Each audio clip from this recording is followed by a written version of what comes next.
All right, good evening, everyone. We are really excited to be with you this evening. Thanks for coming out with the threat of the weather that is already getting school canceled across St. Louis. We really appreciate it.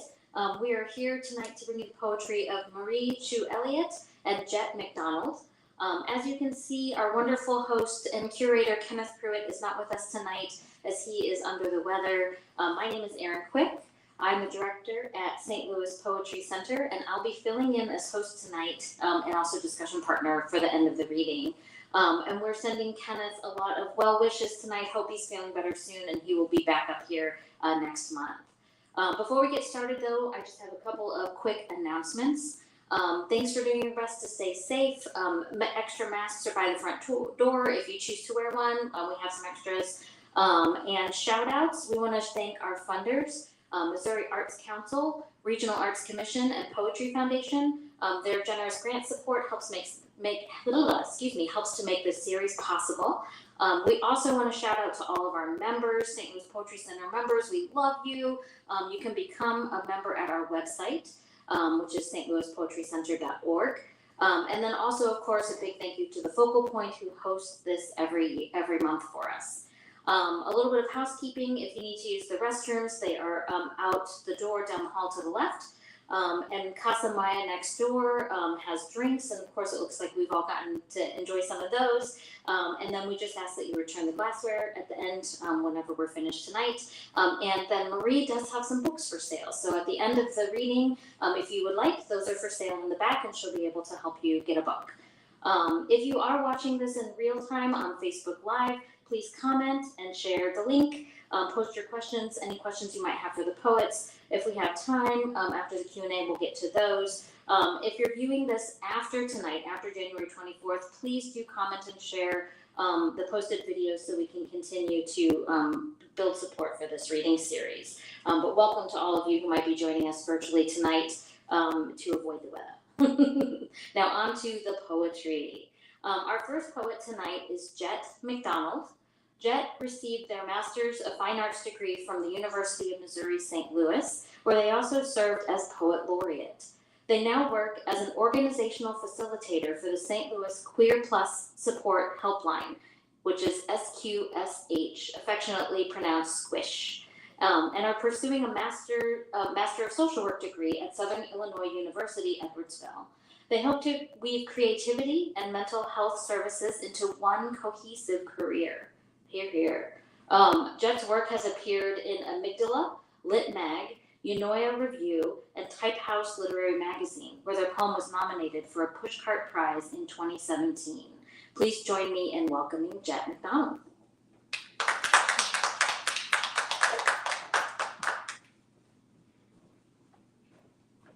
Hello. How is this for volume? Good? Cool. Thank you so much for having me and for that wonderful introduction, and to everyone who's here and on Facebook.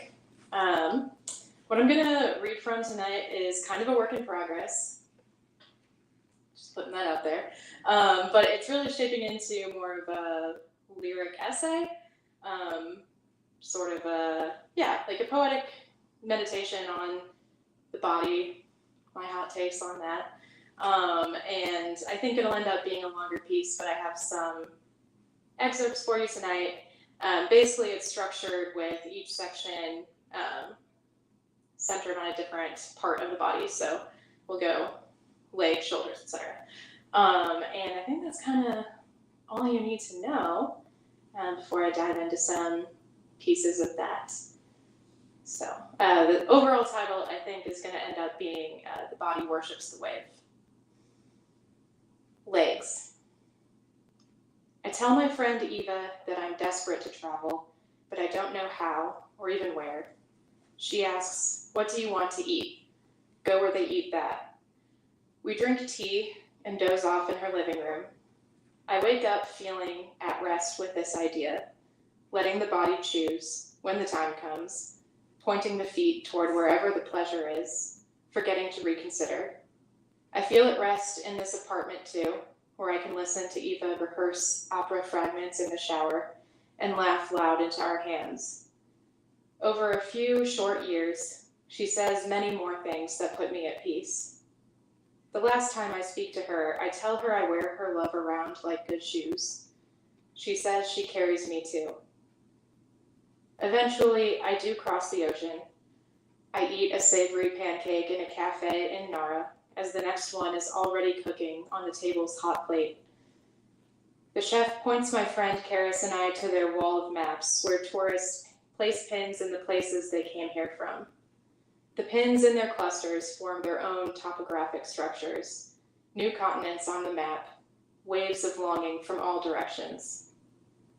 Late that night in Kyoto, we visit Mount Inari, with its 12,000-step hiking path framed by 10,000 vermilion gates. We only pass a few other bodies shoaling upstream to the peak. The gates are so close together that they nearly form a tunnel. Without being able to see much of the stepping and rising ahead, it is all lantern glow on orange paint, friendly fox statue stare, Kyoto lights pooled behind and below like a crater lake, quiet conversation, edges of black night, hush lifted space where the city noise could be but isn't. Before I lose signal, I learn that the torii gates are donations by individuals and families and businesses, and the gates are inscribed with their names. It costs 1 million yen to do this. Of course, I imagine what it would mean to have a gate, a permanence here, an eternity-adjacent piece of this ascent. I imagine scaling Mount Inari every day, a loyal Sisyphus. The peak is mostly dark, but the sky is held there in red cedar rarity. A group of kids is smoking on a cement step. We all share a quick wave. I hope they sit there laughing every night.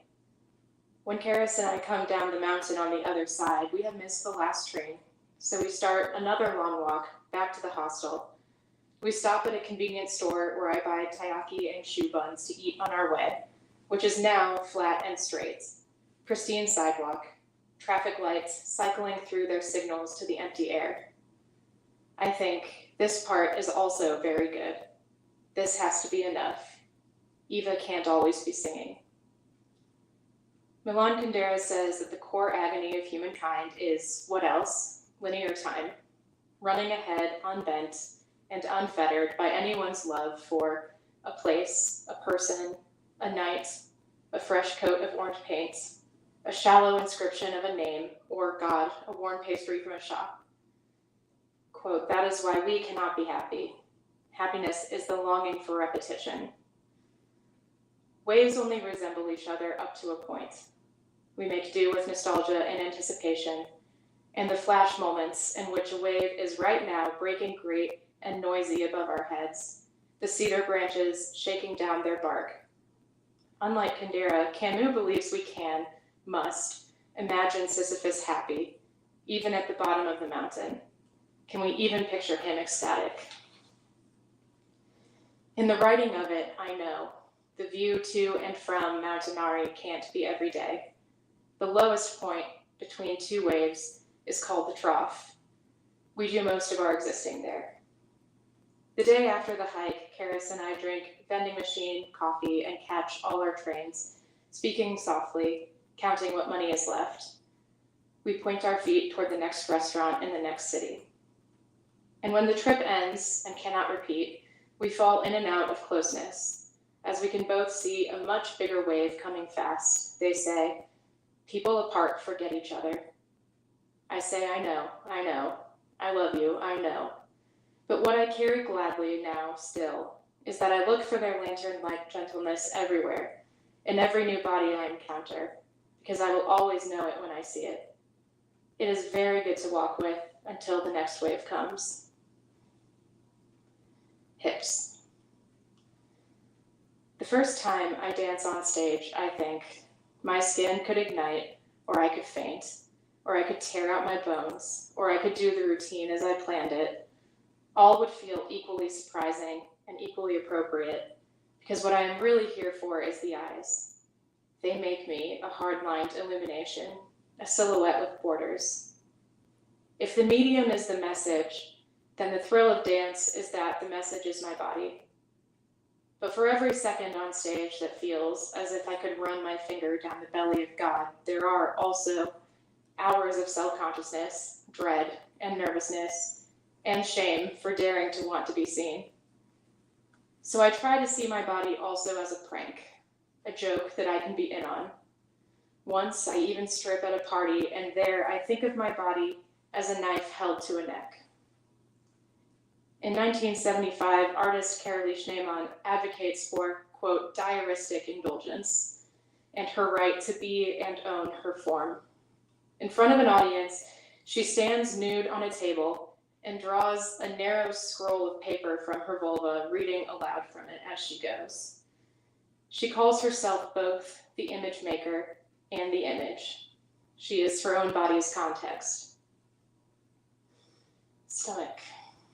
In the car, on the way to our shared workplace, my friend Renee tells me one of my new favorite anecdotes about the time a poorly marked package arrives on their porch, likely meant for someone who had lived there before. After a dozen tedious, dead-end, repetitive attempts to track down the rightful owner, they open it for themselves and find a Walmart-quality statuette of Sisyphus, complete with boulder. They laugh from the belly and display it in their half-painted kitchen. From the top of the cabinets, it observes the ceaseless labor of unpacking and eating groceries. At its feet, one staling bread loaf in an infinite series of bread loaves, and always running shopping lists and account-draining needs. As Renee and I drive together, our conversation turns from the lightness of a little statue and back to the agony of small paychecks, the pandemic, disrupted brain chemistry, etc., etc., etc. We take turns telling each other that the air feels thinner now. Our memories are not where we left them. The entire future is always already happening all at once. I try to think, surely in moments of satisfied fullness, dessert still lush on Renee's tongue, the pantry shelves wiped down and stocked up, their Sisyphus blinks. Arms. In the summer, I am trained in mental health peer support. I learned how to say, everyone swims in this water, and if one of us gets thirsty, we all cup our hands. Once someone calls, more alone than I could have imagined, and they don't want anything specific, but they do want to tell me about a love that turned out to be just a wave. We are only our two voices. We talk until the story is tangible, can be rolled in like wet ground. When it is time to hang up, we say, okay, the silence was the pain. The reaching, the phone line, that is the new shape. Our bodies are not in the same room, but they still give each other context. At the very end of the call, the caller says that my helpline pseudonym was her mother's name. Brightly they say, bye, Ma, before the line is silent again, and I want to reach and reach and reach. Shoulders. My partner says that the depths and blue shades of wanting vary, but everyone wishes they could change their body.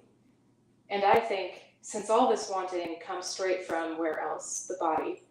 A sea lion herd of barking neurons, maybe all bodies are wired for hungry destruction, and by that logic, better yet, creation. Now I am remembering being a little girl-type entity, allegedly, slicing the long hair off my Barbies, ready to remake us all in my closeted trans image. First the drought, then the sea levels rising, then the starting over. In Transgender Dysphoria Blues, one of the punkest songs I know, Laura Jane Grace sings both, you want them to notice, and you want them to see you like any other girl. I can only speak for and from my own body, but I think maybe it hurts to be seen, and it hurts not to be seen, and I want to be the most fuckable aberration anyone has ever looked at. No, that does not feel like too great an ass.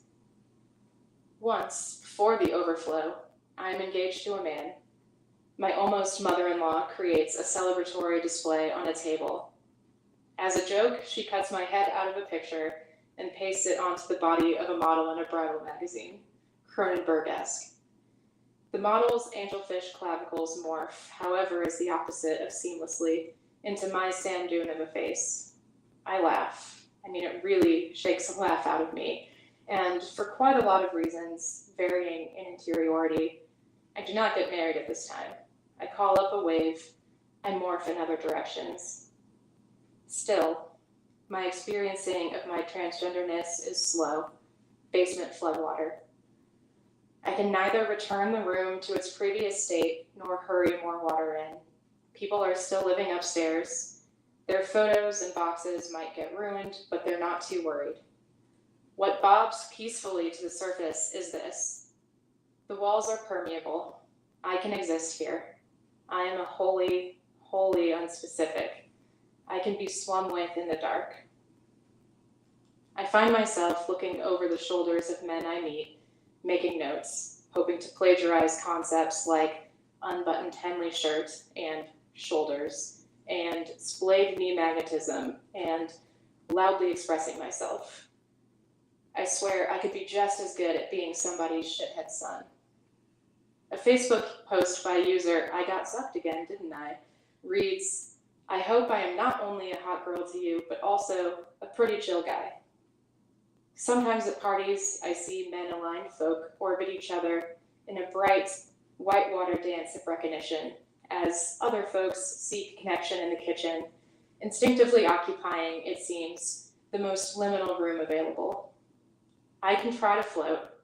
It is mostly impossible.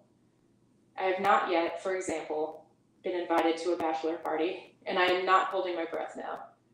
But it is one hell of a party trick, this infinite process of pulling the rabbit of myself out of the bottomless hat of myself, which is almost as erotic as it sounds, this existing, this gasping and churning, always with everyone watching. Call me bro and watch me dumbass smile, a swarm with life, reef-like, honest. Set me on the crest, my body an uncrashed wave, so that I can have a little break before I start rolling my boulder again, taking ache-footed steps over she and her, the daily work of coming out to every pair of eyes I meet. If this sounds self-obsessed, consider a society that is now pretty preoccupied with me too. Please, I am very, very busy. What I'm spending some of my dizzy time asking is, basically, what does transness do to the mind-body problem? Can't have discrepancy without the thing itself, and/or the other way around. One of Jenny Holzer's truisms reads, when your flesh stops resembling you, it's time to act before the unreal part consumes the regular part. But I am already mostly in control. I stopped resembling my flesh, or never started. I am the muscle of my shoulders as they are, and the muscle of my shoulders as they could be with the right dose of tea. I am the dismay on my mother's face, and the books she gets from the library. I am the doll hair, the scissors, the waterlogged childhood photos pinned up to dry. I am never just looking into somebody else's eyes in a hunt for approval, but maybe a parting of the sea, a simplicity in the space between. Meet me this way, a great and noisy love, not in spite of my transness, but because ecosystems overlap, and because we both know that when we say ocean water, we do mean the water, yes, but we also mean every pulsing gill and fissioning diatom suspended within. Whatever despairing, rejoicing, deep-sea chimera lives in me, is a protected species, can stay. And it's swimming beautifully now, rising through the surf to be gazed upon. Our bodies give each other context. I tell my friend Sophie that sometimes I can even see, in a quick wave of clarity, my vision of my physical self in my head, and she asks me what they look like. I answer like a seance. He's here with us in this very room. He's watching me with my own green eyes. He's saying, beautiful boy, I've been looking for you everywhere. Now it's a party. I'm so sweaty. Tongue. I'm 19. drinking peppermint tea with an older mentor. It's winter and midnight. He stands as I stand to walk me to the door. The wave is close. With a submerged fault line of inevitability widening in my belly, I say, yeah, we could do what you suggested sometime. There is a seashell bellow in my ears, and it's closer, then it's here, now, the wave, at the door, the crashing force of it, holding the world shut just an instant, long enough. He doesn't seem to hear it. He leads me to a chair, pulls me to his lap.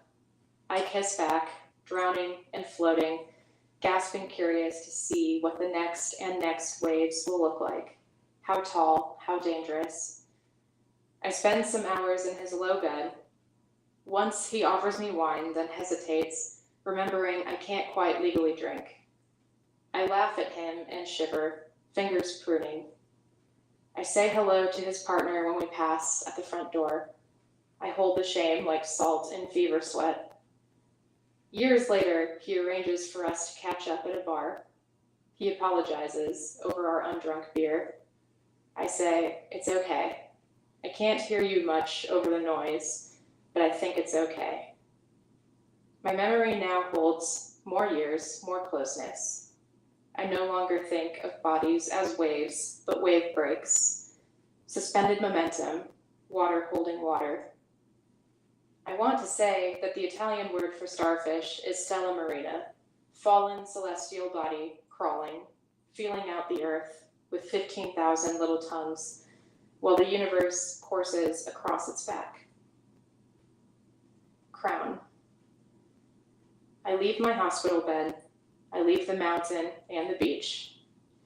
My friend Simha says that if all you know about me or what I am is that I suffer, then you don't know anything. I can try to embody a vast and shimmering queer joy, to stand on the table and pull messages into the ether, to tell my friends that we have more to see, to lift my own eyes to the peak. In Ovid's telling of Orpheus and Eurydice, Orpheus pleads with the underworld to give him back his beloved, the only body that gives him context, and he sings out his petition with a great and noisy love. Ovid writes Sisyphus into the scene as a bystander, ever present as he is there in hell. When Orpheus sings, Sisyphus stops his ascent and sits atop his boulder to listen.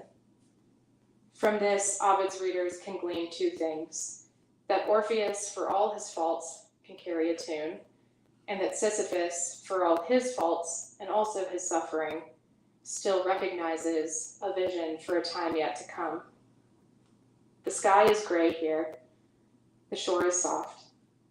The next wave is always coming fast. Indigo Mountain, alive with billowed lungs. It's arcing toward me, new lover in the dark. I open my mouth, get down. I raise my arms, get down. I widen my eyes, get down now, and worship. Thank you.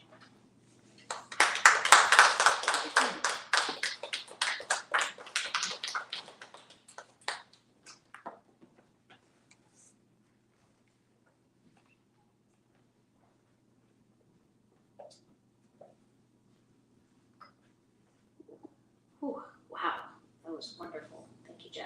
Thank you. Our second reader tonight, our second poet, is Marie Chewe-Elliott. Marie is a writer, speaker, and poet in North St. Louis County. She is the author of 3 books of poetry and a children's book. Her poems have been published in the St. Louis Anthology, So Magazine or SO Magazine, Umsel's Lit Mag, and among winning selections in the 2019 Arts for All Writing Competition and Arts in Transit 2019 Metro Lines Contest.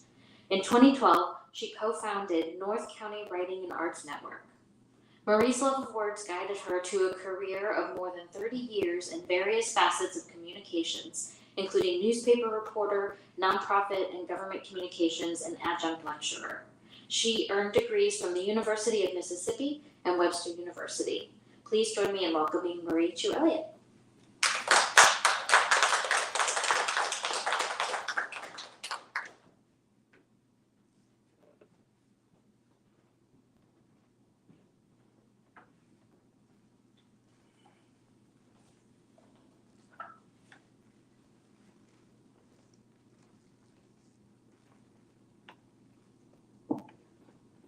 Good evening.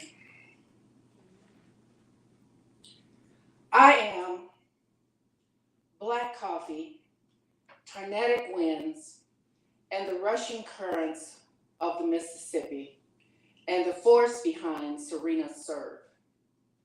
I am the incredible, damn near mythological, here I come to save the day, strong black woman.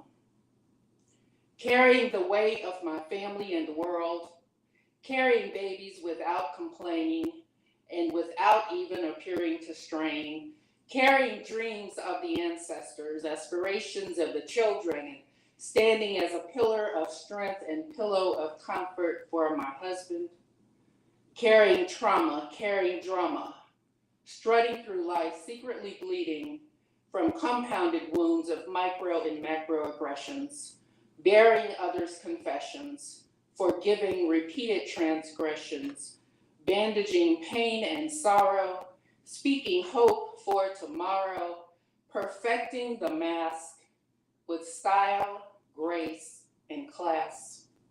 Because after all, I am that strong black woman.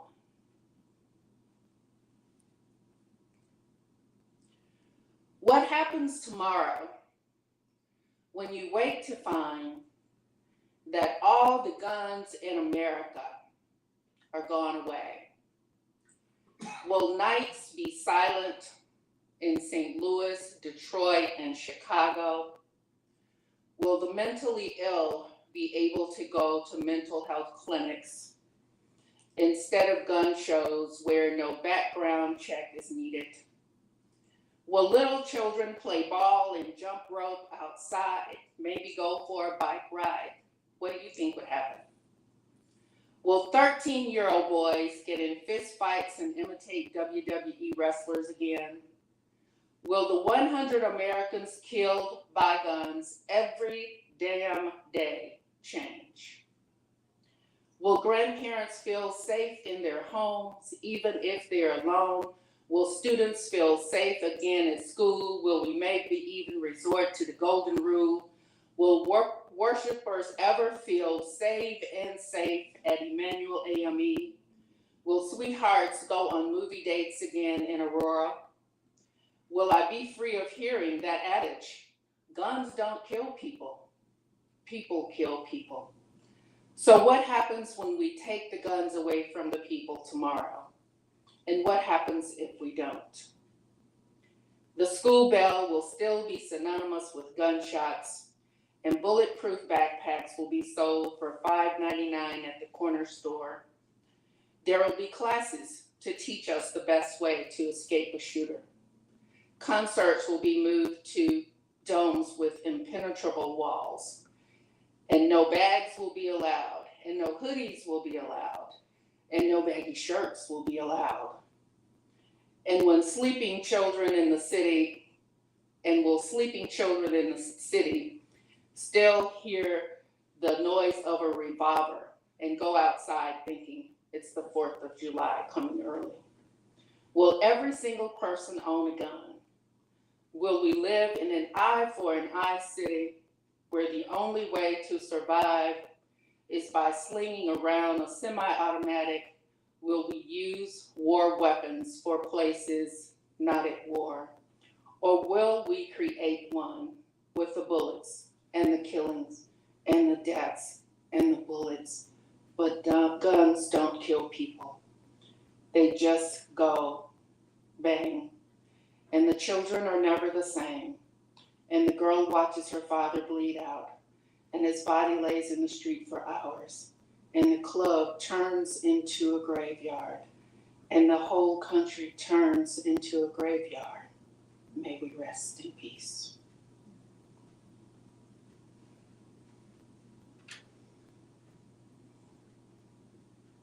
I inhale and move like a mountain, then a tree. I sway, then lean in, attempting to defend my space. My roots tunnel deeper for balance. The crisis and chaos of the present summons the dead weight of fear upon me. I cringe as words best suited for science labs and academic journals, pandemic comorbidities and masks, filter into every phone call or polite conversation. Daily, I commit to social distancing and safety, but I refuse solitude. I squash my longing for the company of family, friends, and the life and love I knew. In prayer, I close my eyes and open my heart to the power of love to transform chaos to calm, midnight to day, and my fear to courage. The courage abates and finally lightens the fear. I move myself out of the way and exhale, rising, rising fiercely, climbing toward the heavens.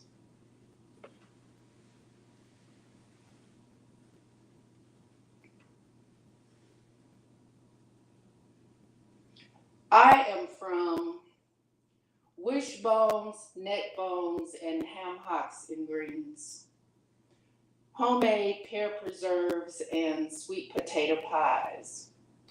I am from Rough Edge, East Side, playing basketball and catching fireflies, and joyful greetings and waves when you go by. I am from baby gifts when you're born and casseroles when you die.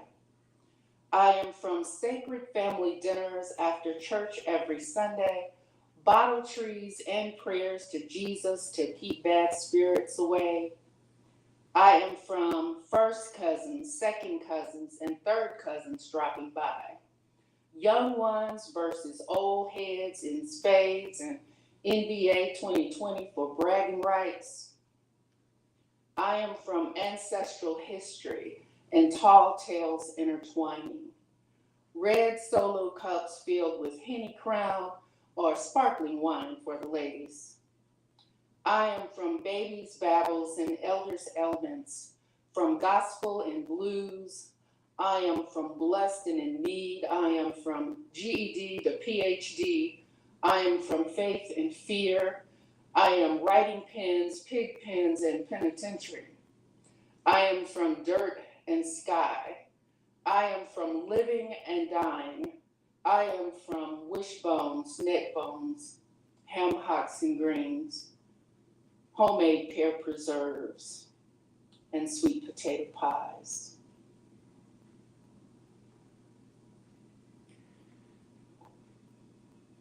A tale of two. It is the best of times, it's the worst of times, north side, south side, Del Mar divide, NoCo strong, Mike Brown gone, in broad daylight, without conscience or consequence, but not without an uprising and a fight. Oppressive traffic fines, Lady Justice is blind, marching feet mark the cadence to Show Me Sound drumline.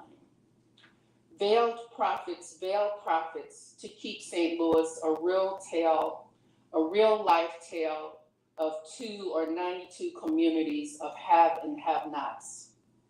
Forest Park, Southeast, Chesterfield, the Ville, 300 a year dead and not a tear shed because, you don't really know those people, right? Redlining and redesigning of neighborhoods manipulate and extrapolate culture and dollars, but still fail to educate in my neighborhood and in my zip code. And zip codes hold the power of life and death and designate promise zones, but don't ensure that promises are kept. 5 digits dictate how long you live or how soon you die if there's a hospital or a doctor nearby. If your baby is wealthy and healthy or fails to thrive. It even determines education, school retention, graduation. Elementary school pipeline to prison plus purposeful disinvestment equals mass incarceration, marginalization, and dehumanization. Golden arches appear mightily, like a mirage, in food deserts where it's easier to find a gun than grapes. 10 miles between us might as well be 10 million. It will take God, Yahweh, and Allah, the angels in all the mega churches, to mend this house divided. It will take all of us to declare enough is enough.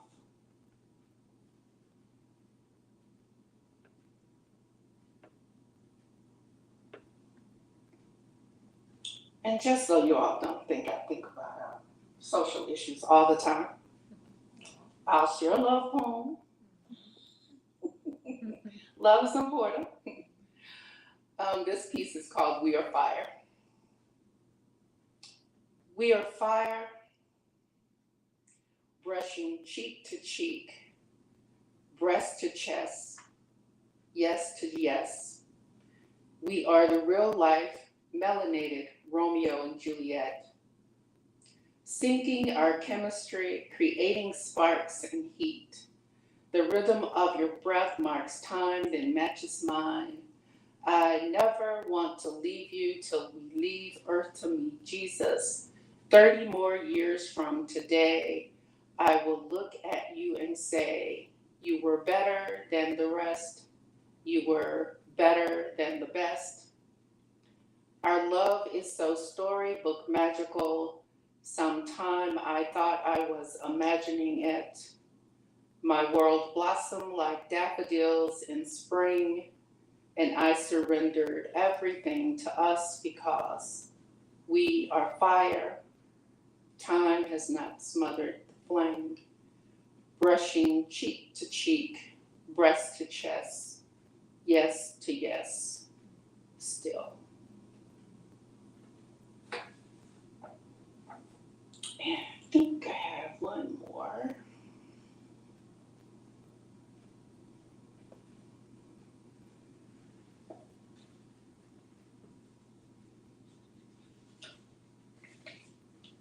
I'm going to read a piece called 2014 for my final piece. It is in the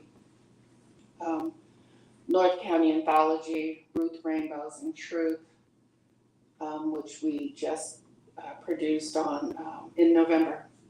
I do have a couple of copies with me tonight. And shout out to all the wonderful creatives in North St. Louis County who helped put this together. 2014. I have been here before, down through the ages, in this place, this stage on the threshold of justice's door, praying, marching, shouting, knock, knock, knocking, waiting and waiting knee deep, then waist high through the tears of the mothers, knowing there will be others. Praying, marching, and shouting. We have been here before, half a century ago, in Selma, in Oxford, in Birmingham. Choking down indescribable rage, I gasped for air, then dialed 911 to resuscitate justice in New York, Sanford, Ferguson. The call is unanswered.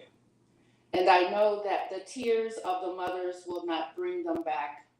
Marching, shouting, praying will not bring them back. There is no protection for driving while black, walking while black, or just being black in America. And I can't breathe knowing there will be others like Schwerner, Cheney, Goodman, Emmett, Medgar, Martin, Trayvon, Michael, Eric, who became casualties of war on liberty and justice for some.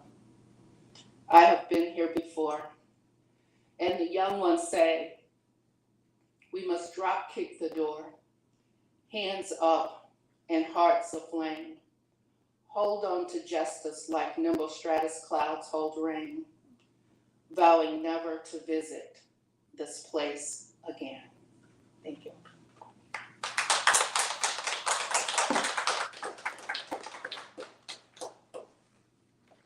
If you want to stay up there, Okay. yeah, we'll do a little bit of discussion. Okay. Just a few minutes.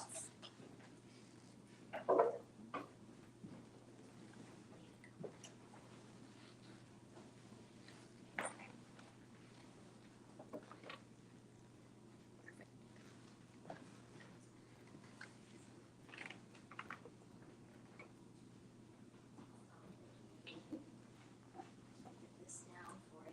How's everybody doing? No rain has started yet. Nice. We're doing good. All right, so each month Kenneth does a nice Q&A discussion. Actually, this is is that okay? He'll do a nice Q&A and discussion, and so he has some really lovely, wonderful questions prepared. So I'm going to go ahead and go with those if you guys are okay with that. You up for a little bit of discussion? Awesome. All right, so this question is for both of you. Whoops. Sorry about that. It's for both of you, but then there's kind of a follow-up for each of you separately. So both of you are or have been really well connected to the broader literary arts community here in St. Louis. I wonder how you might characterize it as different from those in other regions. Gosh, I don't know that I can do a fair comparison to other regions. I've pretty much spent the last 30 years here. So I do feel like I can speak to that. But it has been really, I think it's been an ongoing process, to just connect and grow with the organizations that are out here. And in North County, just to try to connect in an organized way so that we can gather and talk about even the influence of place, on your work and how that influences and informs you. So for me, I think it's ongoing because I'm always trying to expand my connections and to increase those, because I think as a creative, we do our best when we don't just know about what we do, but what other people are doing. Thank you. I heartily agree, and I think I also haven't lived long term many other places, but I think St. Louis is kind of special in that it is both an affordable place to live, but then also you have people who are doing both incredible creative work and incredible activist work and marrying the two, which we need so badly.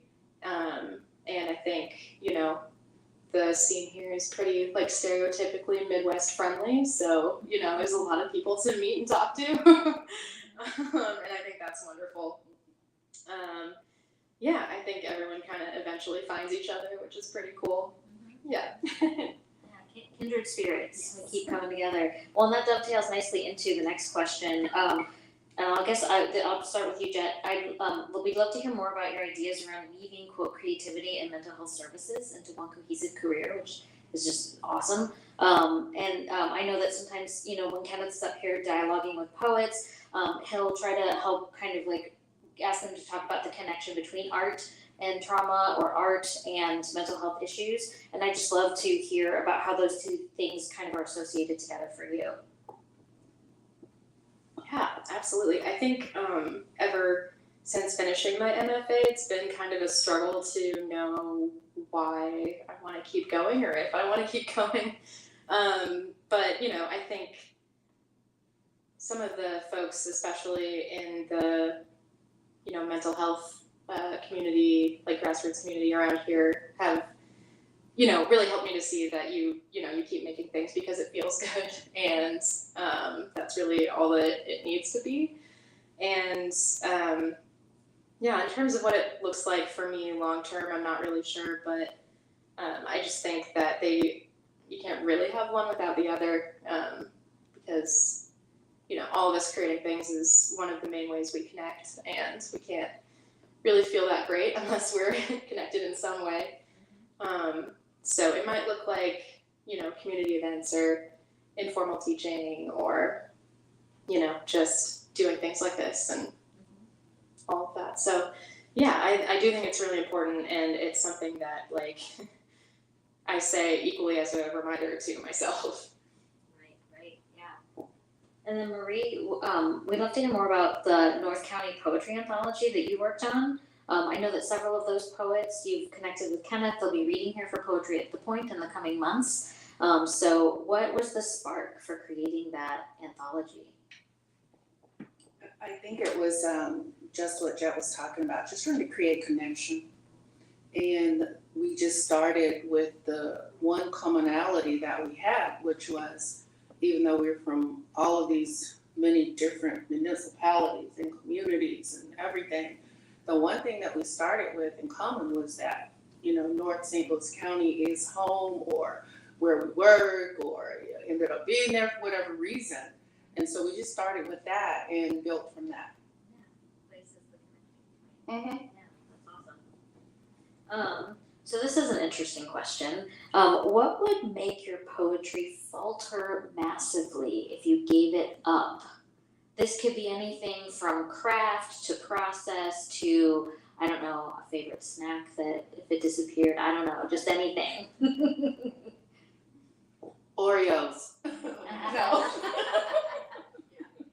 No, really, I think for me, the one thing that is important to me is that I always have to prioritize. Like, no matter what else is going on personally, what else is going on professionally, you know, the job, all the things that we all have to wrestle with in real life, is that it is still very important to me that I prioritize time for my creativity.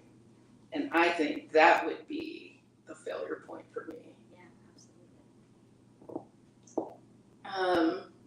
I guess if I was happy for too long, that would probably be a problem for the old heart. But I don't. Yeah, the world is hard, so it's not a risk.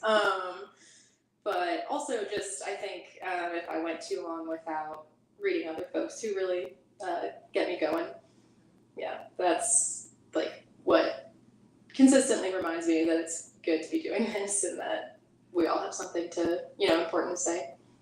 Wow, those are great answers. Those are perfect. Those are amazing. So, and that'll tie nicely into our last one, actually, our last question. But before we get to that, I just wonder, how has the pandemic informed your poetry, whether process or your subjects or your output? Have you written more? Have you written less? I'm just curious about that. Yeah, so I think one of the things I had to do during the pandemic is I did start gentle yoga as well as guided meditation. And both of those really helped me with my work. One of the pieces I wrote after having done back-to-back yoga and meditation on the same day. And it worked. And it worked. The anxiety of being in isolation and being away from people and all of that. So it was really important for me to find a way to process that. And I pretty much, like she says, I process everything, my anxiety, fear, whatever that is, sadness, through my creativity. So that was how it impacted me. Yeah, I mostly didn't do a ton of writing. I did keep dancing, which I thought was, the body's clearly on my mind. And I think especially with the pandemic, just figuring out ways to continue being a body was important. But I think now, at this point with it still going on, but constantly changing, it's definitely important to process. I read one anthology that was like, kind of hit or miss for me, but it was called Singing in the Dark, of all these poets from around the world writing during lockdown, which was really cool to see. And I mean, they got that thing out really fast. It was like mid-2020. So that was important to me. And I think, sometimes with so much isolation and anxiety and also like misanthropy of like trying to get through this and like being disappointed constantly, sometimes it's hard to stay motivated to keep creating and to keep trying to say something like to and with other people, but here we are. We keep trying. I feel going into this new year, I was like peeking around the corner, like, what are you gonna do?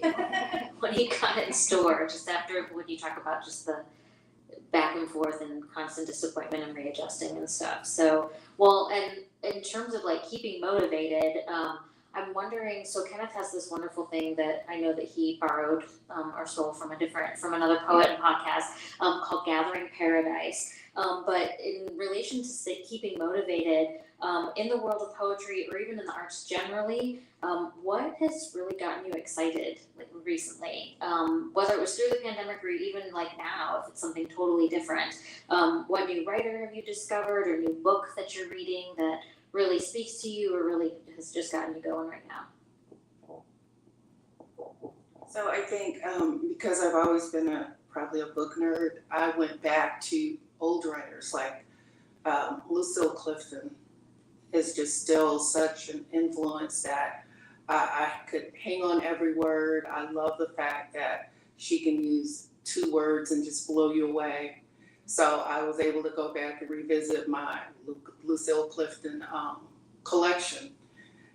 So that has helped me, I think, inspired and or just inspires me to keep going and keep trying. She's got some good children's books too. Yeah, I also found myself rereading a lot during the pandemic for probably obvious reasons, but I'm, always very into, I tell like literally everybody to read Ross Gay's book, A Catalog of Unabashed Gratitude, my absolute favorite. Also, Catherine Pierce's The Tornado is the World is one of my favorites, and Chen Chen is a queer poet who wrote a book called When I Grow Up, I Want to Be a List of Further Possibilities, which is both an A+ title and also just a really great book, start to finish. And I actually think Chen Chen might have another one that I haven't gotten to yet. It's more recent. But really, yeah, I love all those poets, I think, for similar reasons. They're both like very startling and very conversational. And yeah, anything also multimedia really gets my blood pumping. Like my dance teacher, Amy Moore, is also a writer and a dancer and has, I think, dabbled in marrying the two. And I have like, I love that. Amazing, yeah. Dancing and writing, that's an interesting blend too because it's so physical and cerebral at the same time, or verbal. Anyway, yeah, that's wonderful. So we will try to go ahead and we'll put those up on the Facebook event too, the suggestions that you guys had so other folks can check it out. So I just want to thank you both for being here tonight, for braving the weather that is not here yet. I know I keep saying that. I know, thankfully for sure. So thank you all. Thank you guys for coming out tonight and for being here. And thank you to all of you watching at home or watching later. If you're not watching tonight, we appreciate you joining us in all manner, in person and virtual. I do want to say that just a reminder, you'll be able to view this on Facebook for the foreseeable future, so please do like and share. Our next reading for Poetry at the Point, we'll have Kenneth back at the helm, and that will be on February 28th, and that will be with Kenitha Harvey, Maggie Bell, and Mikkel Snyder. And then thank you again for showing up tonight. Be careful going home and take good care of each other. So thank you. Thank you guys.